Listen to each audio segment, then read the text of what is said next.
그래서 이제 근본 물질을 좀 이해하고 나면 그 다음에는 한마디로 말해서 우리 몸을 보면은 이 몸에서도 이렇게 외부에 보면 주로 이제 외부를 둘러싸고 있는 건 땅의 요소가 이제 주로 뼈라든가 이런 게 딱 기준을 잡아주면 그 안에서 피가 흐르고 또 소변이나 뭐 이런 이제 액체 요소가 있겠죠, 그죠?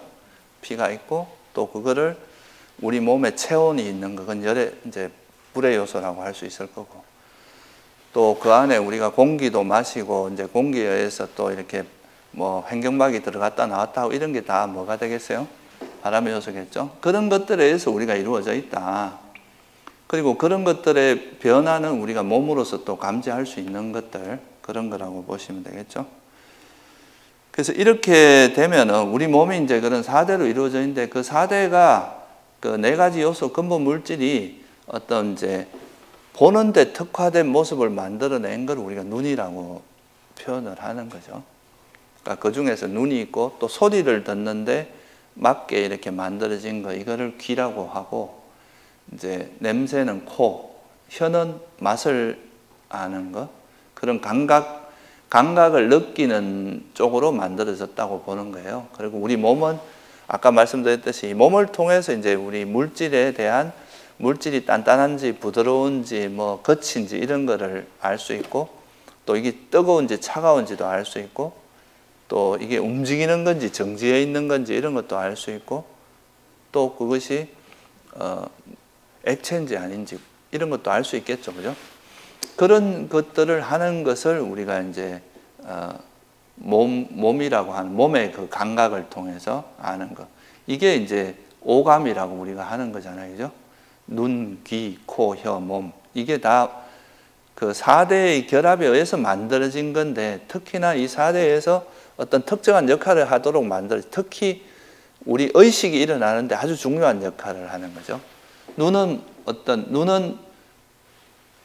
밖에 있는 형상을 보는 형상을 감지해서 우리 눈이 이제 외부의 어떤 형상을 보면 그게 눈에 그 감지가 되고 그걸 통해서 이거는 뭐다라고 아는 저거는 파란색이고 노란색 이렇게 아는 그 식이 우리가 불교에서는 그걸 굳이 이야기하자면 눈을 통해서 아는 식이라고 해서 안식이라고 이야기합니다.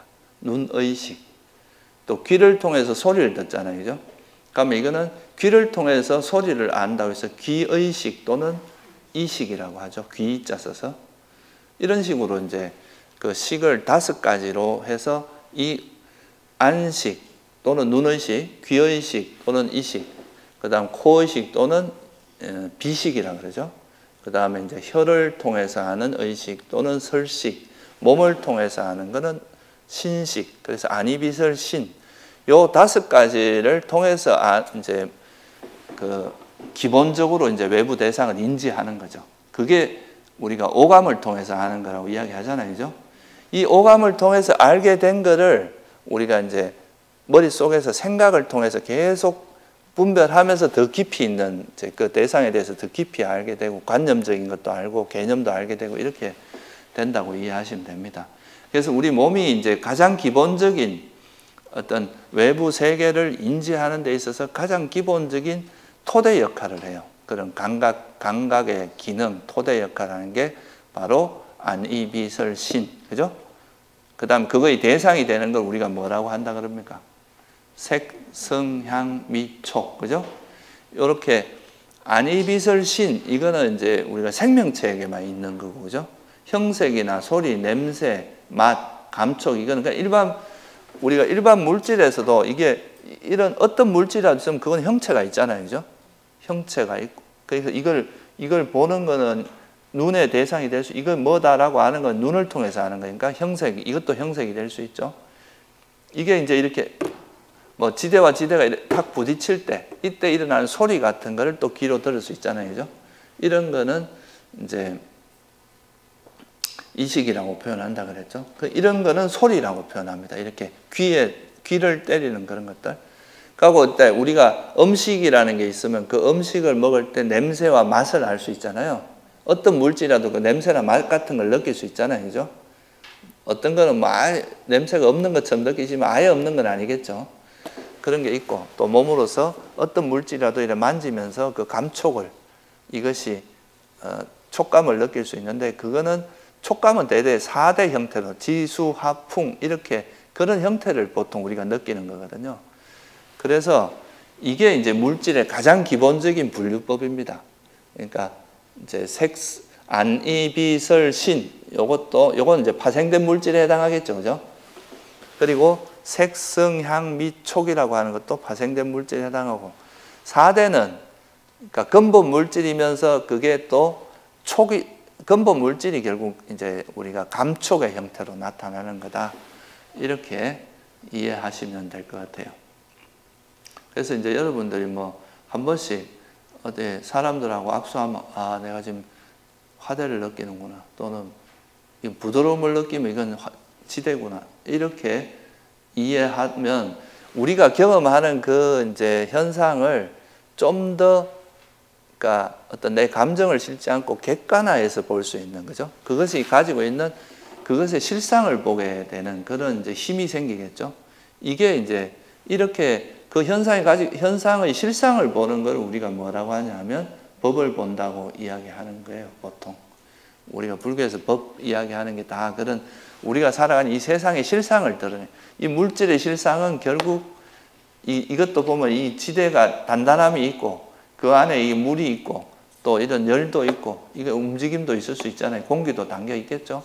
그런 것들이 다 이제 이 세상에 있는 모든 물질, 우리 몸도 그렇고 외부의 물질도 그렇고 4대의 기본적인 결합인데, 특히나 우리 생명체의 몸에는, 특히 인간의 몸에는 눈, 귀, 코, 혀, 몸이라고 하는 감각, 외부 대상을 감지하는 그런, 특히 물질을 감지하는 능력이 있어요. 그게 바로 안이비설신, 이걸 감각 오감이라고 이야기하죠, 그죠?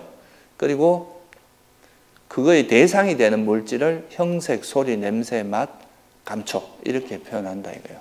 이게 물질의 가장 기본적인 분류법입니다. 그러니까 눈과 형색이 있어야 우리가 안식이라는, 눈으로 볼 수 있잖아요, 그죠? 그런 식으로 이제 이야기를 하고 있고, 여기서 조금 더 이야기하면은 좀 더 중요한 물질은 음식이라는 물질. 우리가 뭐 음식을 계속 먹는데 음식도 결국 물질이잖아요, 그죠? 물질을 먹는 겁니다. 근데 그 물질이 좀 소화가 잘 되고 인간의 몸에 해롭지 않은 물질을 먹는 거죠, 음식이라는 거는. 그런 음식의 물질도 있고 남성, 여성 뭐 이런 물질도 있겠죠, 그죠? 그러니까 남자로서의 특징을 가진 물질이 있고, 여성의 특징, 뭐 요즘 말로 하면 남성 호르몬, 여성 호르몬 이런 게 남성, 여성의 그 차이를 구분해 주는 물질이겠죠, 그죠? 그리고 또 특히나 이런 생명체에게는 일반 이런 이제 무정물하고 다른 생명 기능이라는 게 있어요. 생명으로서의 그런 특징이 있는 그런 이제, 그거를 불교에서는 거의 뭐 굳이 분류하자면 생명 기능이라고 표현합니다. 그러니까 이거는 그냥 이제 여러분들이 경전에 보면 자주 나오는 용어들이라서 제가 한번 설명을 드렸고, 실제 우리가 이제 수행하는 데 있어서 가장 중요한 물질은 안이비설신, 그죠? 색성, 향, 미촉이라고 하는 이게 이제 가장 기본적인 물질이에요. 음식도 아주 중요하죠. 음식이 없으면 우리가 못 사니까. 왜 이게 중요하냐면 이런 그를 통해서 우리 의식이 작용하기 때문에, 의식이 작용해야 우리가 외부 세계를 분별할 수 있잖아요, 그죠? 그러니까 그걸 통해서 괴로움이 일어나는데, 근데 여기서 우리가 중요한 건 뭐냐면 이런 이제 의식을 불러일으키는 이런 그 안이비설신이라고 하는 거하고 색생활 미촉이라고 하는 이런 물질도 다 4대로 이루어져 있고, 이 4대는 어떤 형성, 아무리 단단하다고 해도 그게 세월이 지나면 뭐 풍화작용을 거치든지 결국은 어떻게 됩니까? 부서지기 마련이잖아요. 물도 그렇고 땅도 그렇고 시간이 얼마나 오래 걸리냐 뿐이지 그것이 다 부서지기 마련인 거기 때문에 우리 몸이라는 것도 4대로 이루어져 있지만 이 4대라고 하는 것도 결국은 이렇게 영원한 것은 아니다. 그리고 그래서 이거는 뭔가 이게 영원한 실체로서 이해하면 안 된다. 그러면 우리가 아까도 말씀드렸지만 이 몸이라는 것이 결국은 이런 그 근본 물질과 파생된 물질의 이루어진 것일 뿐이고 그런 것들이 다 조건에 의해서 만들어진 거라서 결국은 사라질 수밖에 없는 거다. 이렇게 생각하면 여기에 우리가 너무 애착을 붙이고 이것이 사라지지 말라 이렇게 하기보다는 이 몸이 형성되어 있을 때 잘 유지해서 이것을 통해서 우리가 이제 괴로움을 소멸하는데 잘 써먹다가, 그죠? 잘 활용하다가 인연이 닿으면 그냥 미련 없이 이렇게 마음을 놓을 수 있는 그런 태도를 가지는 게 중요하겠죠, 그죠? 그렇게 하기 위해서 이 몸을 이렇게 볼 수 있어야 된다는 거죠. 이건 내 몸이야, 내 젊음이야, 내 코야, 내 몸이야 이렇게 생각하면 이거를 여기에 애착이 강하게 달라붙기 때문에 이것이 조금만 변해도 굉장히 괴로워집니다. 예를 들어서 내가 막 젊은 이걸 나라고 생각했는데 늙어가는 나를 보면 그게 엄청 괴롭거든요. 그리고 또 우리 몸은 또 물질이라는 건 형성되면 또 우리 몸은 병드는 건 어떻게 보면 자연스러운 건데 또 병드는 것이 변하기 마련이다 이거예요. 어떤 형성된 거는 변하기 마련인데 이것이 변하는 걸 보고 애착을 하고 있으면 변했을 때 괴로움이 일어난다는 거죠. 그래서 이제 몸을 그렇게 보는 것은 우리 몸 자체도 형성된 거고 이거는 변하기 마련이고 정말 이건 집착할 만한 것이 아니라는 걸 이해하는 것이 굉장히 중요하기 때문에 이렇게 부처님께서 이제 이거를 좀 덩어리로 그냥 관념적으로 이렇게 통체적으로 보는 게 아니라 요러한 것들의 결합이고 이 각각의 것들이 다 변하기 마련인 것들이니까 여기에 너무 집착할 거 아니다. 이런 거를 보여주기 위해서 이제 이렇게 하신 거다. 이렇게 이해하시면 좋을 것 같습니다. 그 다음에 이제 이런 몸이 이렇게 분류하는 이유가 결국은 아까도 말씀드렸지만 이 컵이 나는 컵이다라고 나한테 말하는 건 아니잖아요. 그죠? 그렇죠? 이 컵이 나한테 계속 나는 컵이니까 나를 컵이라고 불러줘. 이렇게 하진 않단 말이죠. 우리가 이제 살면서 이걸 나름대로 약속을 해서 컵이라고 한 거잖아요. 그러니까 이거는 의식이 그렇게 분별하는 겁니다. 물질은 분별 능력이 있는 건 아니에요. 그냥 우리 몸은 그냥 외부의 어떤 자극을 감지하긴 하지만 그 감지한 것을 분별하고 이해하고 아는 것은 마음의 작용으로 보는 거죠, 불교에서는.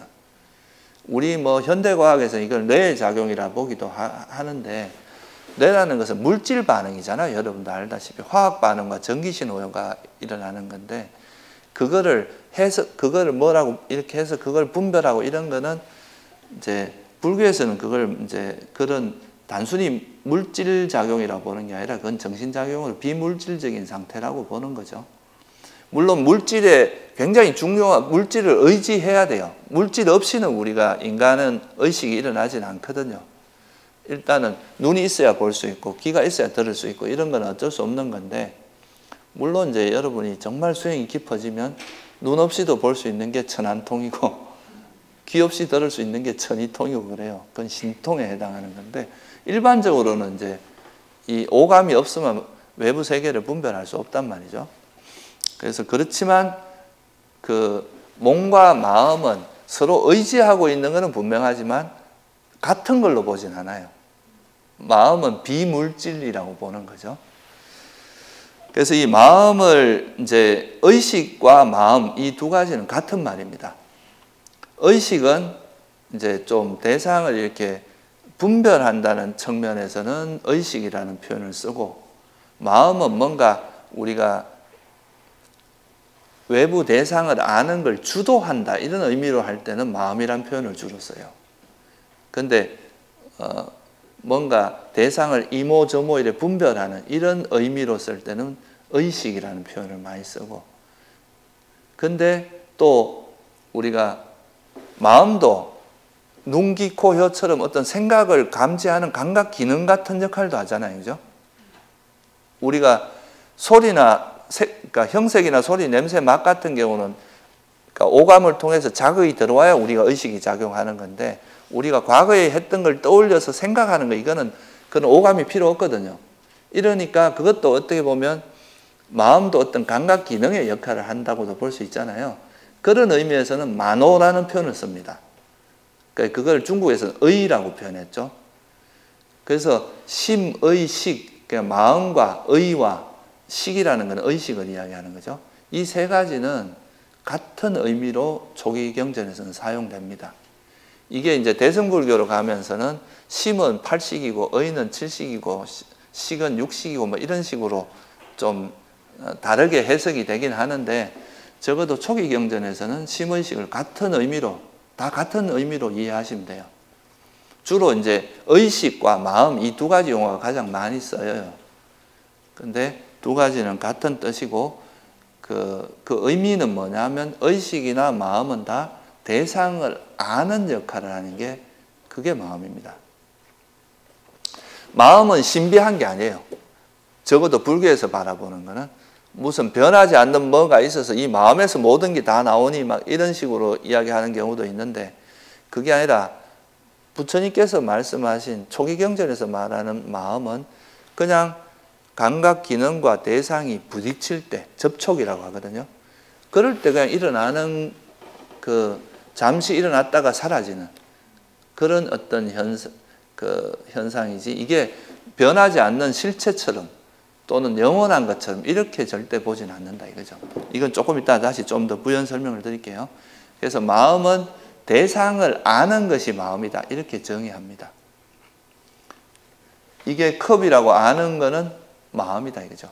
아까도 말씀한 이 마음 홀로 알 수는 없는데 수상행이 같이 결합되면서 이걸 좀 자세하게 안다 이거예요. 이거는 물병이라고 아는 것도 마음이고, 여러분들은 불자 이렇게 아는 것도 마음이다 하는 거다 이거죠. 그러니까 대상을 아는 역할을 하는 걸 총체적으로 마음이라고 표현한다 이거예요. 마음이라고 표현하기도 하고 또 의식이라고 표현하기도 한다 이거예요. 그죠? 그래서 똑같은 거고, 그러면 이 마음은 이제 불교에서 바라볼 때 이 마음이 일어나려면 그 마음은 대상을 아는 거기 때문에 대상이 있어야 되잖아요. 그죠? 이 대상은 빨리어로 이제 아람마나라고 하기도 하고 알람바나라고 하기도 하는데, 이 뜻이 뭐냐 하면 하나는 즐긴다는 뜻이고 하나는 매달린다, 의지하여 매달린다 이런 뜻이에요. 그건 무슨 말이냐면 여러분들이 뭔가 생각을 즐기거나 이런 것도 대상을 계속 즐기는 거잖아요. 우리가 마음이 노는 장소 같은 거예요. 그게 대상을 계속 분별하면서 마음이 이제 노는 것처럼 그런 마음이 즐기는 곳이기도 하고, 우리가 또 애착하는 건 마음이 거기 매달려 버리잖아요. 그죠? 내가 좋아하는 뭐 사람이 있으면 거기 매달려 버리죠. 그 대상에. 그래서 그런 의미로서, 그러니까 이 빨려가 상당히 깊은 의미가 좀 있는 거죠. 그런데 그런 걸 그냥 우리가 중국에서는 대상이라고 그냥 이야기합니다. 그래서 마음이 분별하는 그 어떤 무언가를 대상이라고 이야기를 해요. 그래서 우리가 아까 말했던 그러니까 눈을 통해서 이제 어떤 형색이라고 하는 형상을 아는 마음이 일어나는데, 이 마음을 특별히 뭐라고 한다 그랬어요? 눈의식, 안식이라고 하는 거죠. 귀를 통해서 소리를 아는 식을 주로 무슨 식이라고? 특별히. 다 이걸 마음이라 해도 돼요. 한마디로 마음이라 해도 되는데, 굳이 이제 구분을 하는 이유는, 예를 들면 이제 귀의식이다 이런 말만 들으면 아 저거는 소리구나 이렇게 알 수 있잖아요. 그죠? 소리를 아는 거구나. 그리고 이제 뭐 냄새를 아는 거는 비식, 그러니까 코의식이라고 하고, 맛을 아는 거는 혀의식, 그러니까 설식이라고 이야기하고, 몸을 통해서 감촉을 하는 건 신식이라고 표현하죠. 그런 거 없이 그냥 마음에서 그냥 떠오르는 생각들을 계속 이어가는, 이거는 의식, 그러니까 만호의식, 제6식이라고 이야기하죠. 그래서 그냥 마음이라고 하면 그냥 하여튼 대상, 뭐 색성향 미촉이라고 법이라고 하는 이런 걸 아는 것들을 전부 다 마음이라고 해도 되는데, 요거를 조금 더 세분화하자면 6개의 식으로 나눌 수도 있다 이 말이에요. 안식, 이식, 비식, 설식, 신식. 그래서 그냥 마음이 대상을 아는 쪽으로만 할 때는 12처라고 12가지로 이야기하고요. 여기다가 이거를 이제 안이비설 신의식으로 또 6가지 좀 더 나누면 18개라고 표현하기도 하는데, 이건 뭐 그리 중요한 건 아닙니다. 그래서 어쨌든 대상을 아는 작용을 하는 것은 다 마음이고, 그걸 의식이라고 하기도 한다 이 말이에요. 그래서 의식을 조금 더 세분화하면 어떤 감각 기능을 통해서 어떤 감각을 통해서 알았냐에 따라서 안, 이, 비, 설, 신 이거는 이제 주로 물질을 아는 거고요. 그다음 마음을 통해서 바로 아는 거는 이제 마음의 대상이 되는 건 총체적으로 그냥 모든 걸 이야기하는 건 법이라고 그냥 이야기합니다.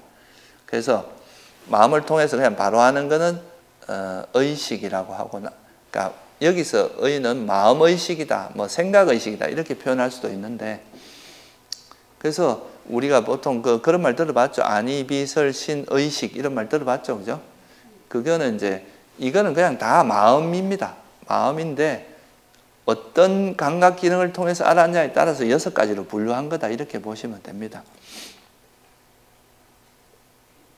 그래서 이제 마음이 있으면 항상 대상이 있어요. 우리 불교에서 바라보는 거는. 그래서 이제 이 마음이 대상과 만났을 때 식이 일어나는 거를 우리가 한마디로 뭐라고 하냐면 접촉이라고 표현합니다. 그러니까 불교에서는 이 접촉이란 말을 이해하는 게 굉장히 중요해요.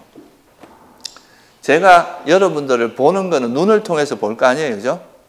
그러니까 여러분들의 형상이 내 눈에 이렇게 비쳤을 때, 아, 여기 이거 법을 들으러 오신 분들이구나라고 아는 거, 이거는 그러니까 눈에 보이는 이 형상 그대로 아는 거는 안식이고, 그거에 대해서 이렇게 그냥 보이는 것만 보는 게 아니라 거기에 대해서 이거를 분석을 할 거 아니에요, 그죠? 그 분석하는 건 생각이 들어가야 됩니다. 그냥 우리가 볼 때는 이 장면만 아는 거는 안식이고, 그 안식을 이모저모 분별해서 아, 여기 있는 분들은 뭘 하러 오신 분들이고 색깔은 어떻고 이렇게 자세히 분별하는 건 생각이 들어가야 돼. 그거는 이제 마지막에 말하는 육식이라고 하는 그 의식이 들어가야 이걸 알 수 있는 겁니다. 그래서 어쨌든 이제 형상을 눈과 형상이 부딪혀서 일어나는 거는 아까 말했듯이 안식, 요거는 것도 접촉이라고 한다는 거예요. 그러니까 이렇게 되는 거죠. 눈과 형색이 접촉함으로써 안식이 일어나요. 눈의식. 귀와 소리가 접촉할 때 뭐가 일어난다고요?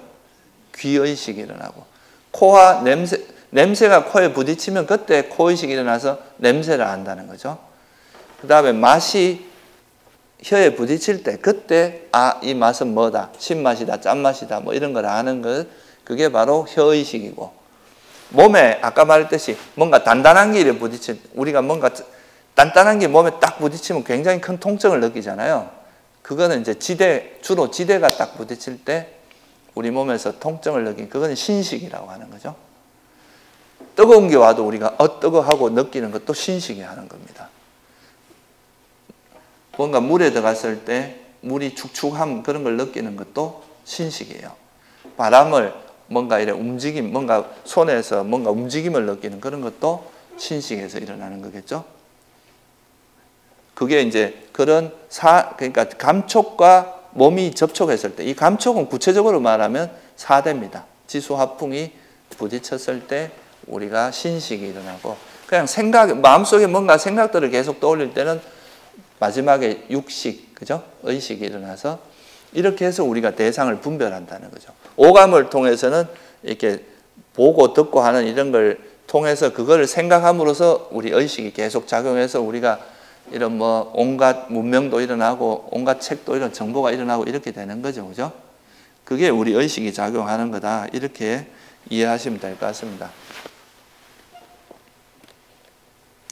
근데 이 접촉이란 말이 왜 중요하냐면요, 우리가 보통 이제 사람들이 이 마음이라는 걸 되게 실체화하는 경향들이 되게 많거든요.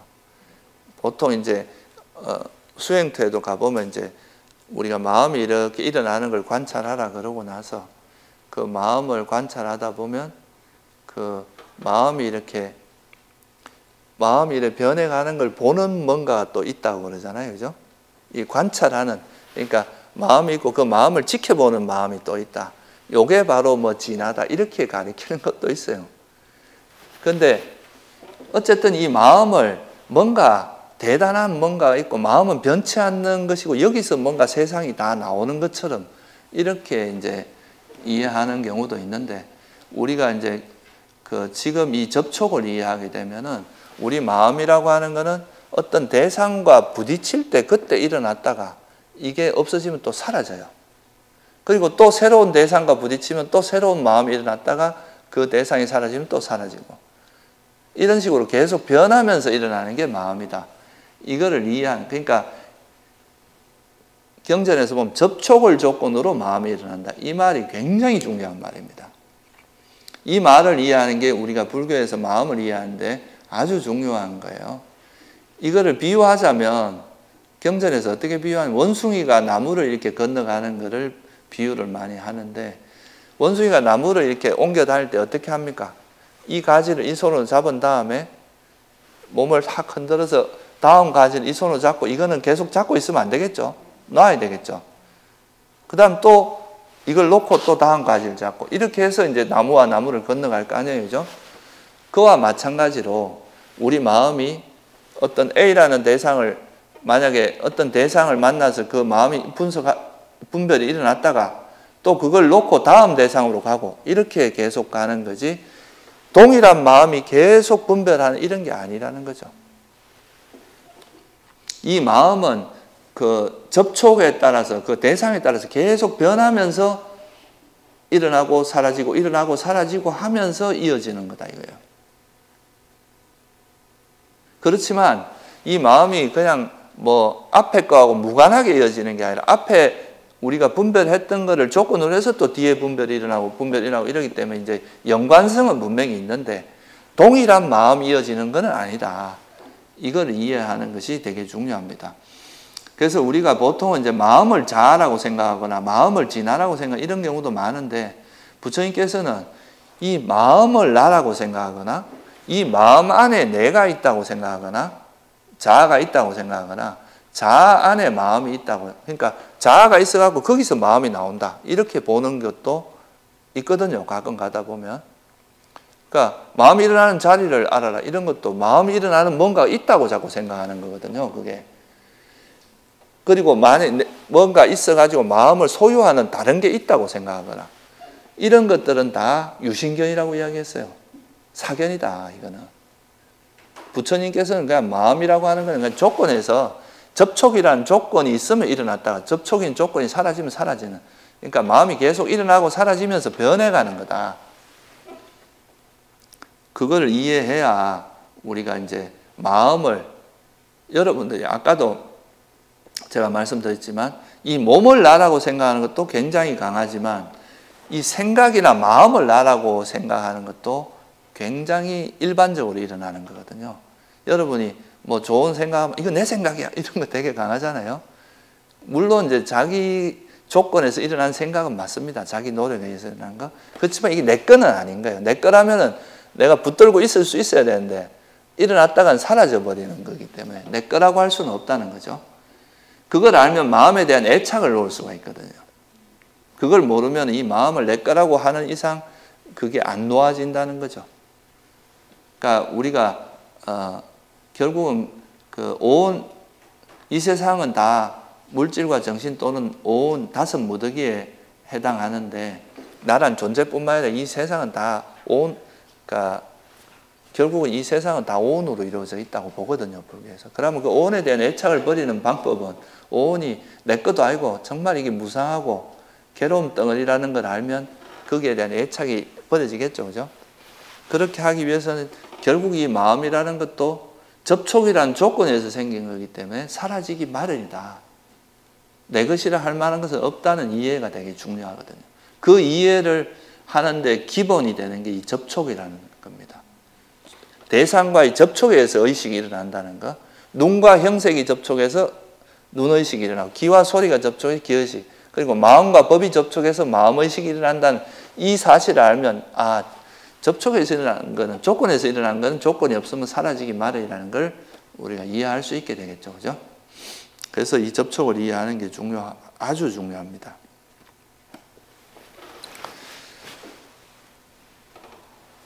그래서 이제 불교에서 바라볼 때는 우리가 대상과 접촉을 할 때 이제 마음이 일어나는데, 이 마음 속에 내가 이 대상을 분별하는 이 마음에서, 이 마음에 소위 말해서 집착이나 화가 있으면 이건 괴로움을 불러일으키고, 만약에 그 대상을 분별하는 마음에 집착도 없고 화가 없는 마음으로 만약에 대상을 분별한다면 거기는 괴로움이 일어날 수가 없다.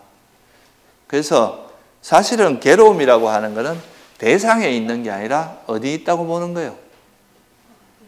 대상을 분별하는 내 마음이 어떻게 작동하냐에 이제 달려 있다는 거죠. 물론 여러분들 이 대상이 중요하지 않다는 건 아닙니다. 뭐 사람들이 뭐 일체가 뭐 공이고 막 나는 원래 뭐 그런 거 연연하지 않고 뭐 이런 이야기를 하지만 실제 우리가 몸이 정말 죽을 만큼 아프면 거기에 엄청나게 크게 끄달리거든요. 고통이 심하면 그 고통 때문에 정신이 왔다 갔다 하고 그럴 정도로 이제 이게 되는데 그 대상이 마음이 일어나는데 아주 중요한 조건인 건 맞습니다. 굉장히 자극이 심한 곳에서는 그만큼 또 번뇌가 일어나기가 쉬워요. 그렇지만 똑같은 자극이 있어도 만약에 아라한이나 부처님 같은 분은 화를 안 내고 거기에 대해서 집착하지 않잖아요. 보통 사람은 집착. 그렇다면은 이게 대상이 전적으로 우리 마음에 결정을 한다 이렇게 볼 수 있습니까? 없습니까? 만약에 대상에 선과 불선이 있다면 선의 대상을 만나면 전부 다 선한 마음이 일어나야 되고 불선한 대상을 만나면 전부 불선해야 될 거 아니에요. 그죠? 근데 그게 아니잖아요.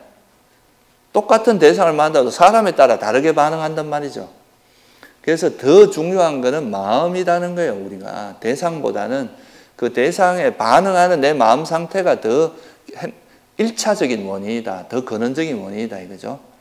그래서 우리가 이제 불교 수행은 대상을 바꾸는 건 사실 불가능합니다.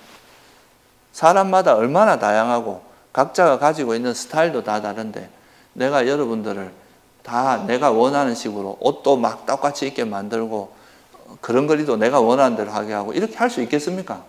안 되거든요. 그거는. 그렇지만 내가 어떻게 되든 간에 내가 거기에서 화 안 내고 집착 안 하는 마음 상태는 내가 노력을 해서 충분히 가능한 일이잖아요. 그죠? 그래서 우리가 이제 불교 수행은 대상을 바꾸는 수행이라기보다는 이 대상을 안다. 우리가 결국은 인간이 살아가는 것은 대상과 접촉하면서 그 대상에 대한 분별이 일어나서 그 분별을 이어가는 게 인간의 삶인데 이 대상을 분별하는 이 마음이 오염되지 않고 탐욕과 성냄에 물들지 않게 하는 그게 이제 수행이지 대상을 어떻게 바꾸는 건 한계가 있어요. 우리가 할 수 있는 건 할 수 있는 부분도 있긴 있겠죠. 그죠? 뭔가 문제가 있는 건 개선하려고 노력해야 되는데 그것이 완전하게 하는 것은 불가능하기 때문에 결국은 내 마음을 청정히 한 다음에 내 마음을 청정하게 하는 것을 더 중심에 둬야 이게 이제 문제가 해결될 수 있다. 그래서 대상보다는 행복과 불행은 마음에서 일어난다. 그래서 대상이 아니라 마음이다. 이렇게 표현하는 겁니다. 그래서 내가 대상을 분별할 때 내 마음 상태가 어떠냐에 따라서 그 행복이 일어나기도 하고 괴로움이 일어나기도 한다. 그래서 우리가 대상을 분별할 때 그 대상에 대해서 이제 괴로움이 일어나게 하는, 그러니까 괴로움을 소멸하는데 방해가 되는 그런 마음을 우리가 불교에서는 뭐라고 하냐면 불선한 마음이다. 이렇게 이야기합니다.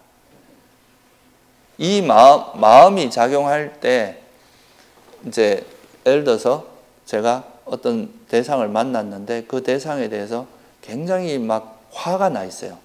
화가 나 있는 마음으로 대상을 보게 되면 내 마음이 어떻게 했어요? 행복하겠어요? 괴롭겠어요? 이건 계속 괴로움이 일어나는 집착이 있거나 이러면 그죠? 이렇게 우리가 그 대상을 만났을 때 그 대상에 대해서 집착이 있거나 화가 있거나 또는 어리석음이 있는 마음으로 대상과 접촉을 하게 되면 이거는 괴로움이 일어나게 한다는 거죠. 그러니까 괴로움이 일어나게 하는 그 마음의 본질이 부처님께서는 집착이 중심이라고 본 거예요. 이걸 사실 우리가 하도 많이 들어서 다 쉬운 거라고 이야기하지만 사실 여러분이 이걸 한 번도 듣지 못했는 상황에서 이 괴로움의 본질이 집착이라고 발견하는 건 정말 쉽지가 않습니다. 근데 그건 부처님께서 이제 그걸 발견해서 우리한테 설해 줬기 때문에 우리가 이해할 수 있는 거지. 근데 그 집착이 본질인데 결국은 이 집착이라는 것은 내가 원하는 대로 하고 싶은 거잖아요. 그죠? 근데 그게 뜻대로 안 되면 우리가 여기를 막 하고 싶은데 안 되면 어떻게 됩니까? 화가 나거든요. 불만족이 생기는 거예요. 그러니까 하고 싶은 것이 이루어지지 않으면 화가 나는 그 불만족이 생길 수밖에 없는데 그게 화거든요. 그러니까 이거는 욕망과 성냄은 작용 반작용 같은 겁니다. 욕망이 있으면 이 반작용으로 화가 일어나고, 근데 이 욕망이 왜 달라붙느냐? 아까 지금 제가 말씀드렸듯이 우리 몸이라는 건 변하기 마련인데 변하지 말라고 집착하고 있으면 괴로움이 일어날 수밖에 없다는 거죠. 이 몸은 죽을 수밖에 없는데 안 죽고 싶어, 안 죽어야 돼 이렇게 하면은 현실은 죽을 수밖에 없잖아요. 그러니까 죽을 때 되면 엄청난 고통을 겪는 거죠.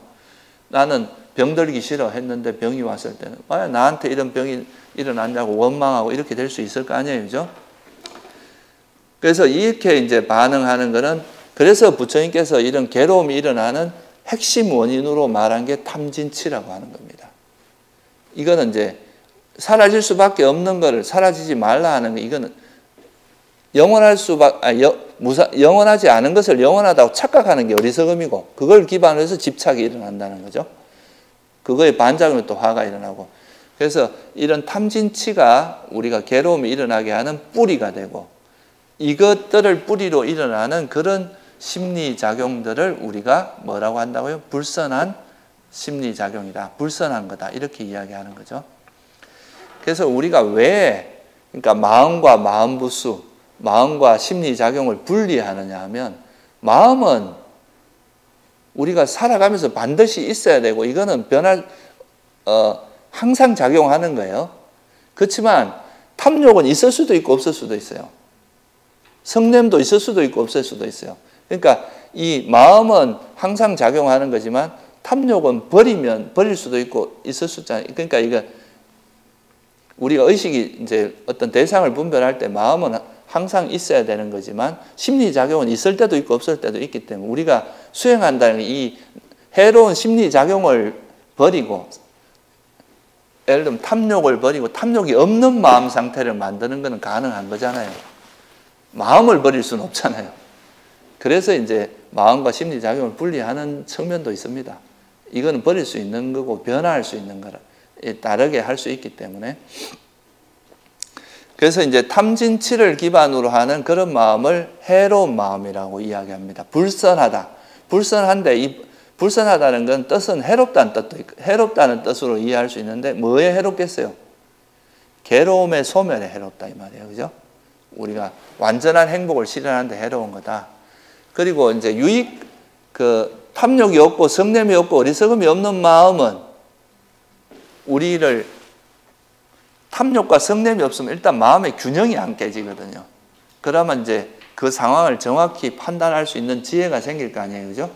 그러면 그런 지혜로서 판단하면은 이게 세상을 분별하고 판단하는 거는 이 세상을 괴로움이 일어나지 않게 합니다. 그래서 이거는 괴로움을 소멸하는데 유익하고 도움이 된다. 그래서 이거를 선한 마음이라고 이야기해요. 그래서 이거는 이제 유익한 마음, 선한 마음 이렇게 이야기하는 거죠. 그래서 실제로 이제 우리가 수행이라고 하는 건 이런 해로운 심리작용 상태는 버리고 유익한 심리작용이 나타나도록 하는 것. 이게 사실은 수행이다. 이거는 그러니까 외부 대상보다는 자기 마음을 변화시키는 거죠. 그러니까 내가 마음에 탐욕이 있으면 이 탐욕을 정확히 탐욕이라는 심리작용이 탐욕이라는 게 일어났다고 알면 그 탐욕을 버리면 탐욕이 없는 마음 상태가 되는 것이 바로 유익한 마음 상태인 거죠. 성냄이 있으면 이 성냄을 버리면 자애의 마음으로 바뀌거든요. 욕망을 버리면 더 이상 검어지질 않아요. 어리석음을 버리면 지혜가 생긴단 말이죠. 그러니까 이런 이제 마음 상태로 바꾸는 거, 이게 바로 수행이고, 그래서 우리가 이걸 알려면은 뭘 알아야 되겠어요? 이 몸과 마음은 사실 접촉이 있으면 항상 일어나는 건데, 이 마음에서 해로운 심리작용이 결합하지 않도록 하고, 유익한 심리작용이 결합되도록 하는 이게 중요하겠죠. 그죠? 그러려면 뭐가 유익하고 뭐가 해로운지 알아야 될 거 아니에요. 그죠? 그게 이제 우리가 다음에 또 공부할 내용이다. 이렇게 보시면 될 것 같습니다. 오늘은 여기까지만 하겠습니다. 또 다음에 하겠습니다. 네, 수고하셨습니다.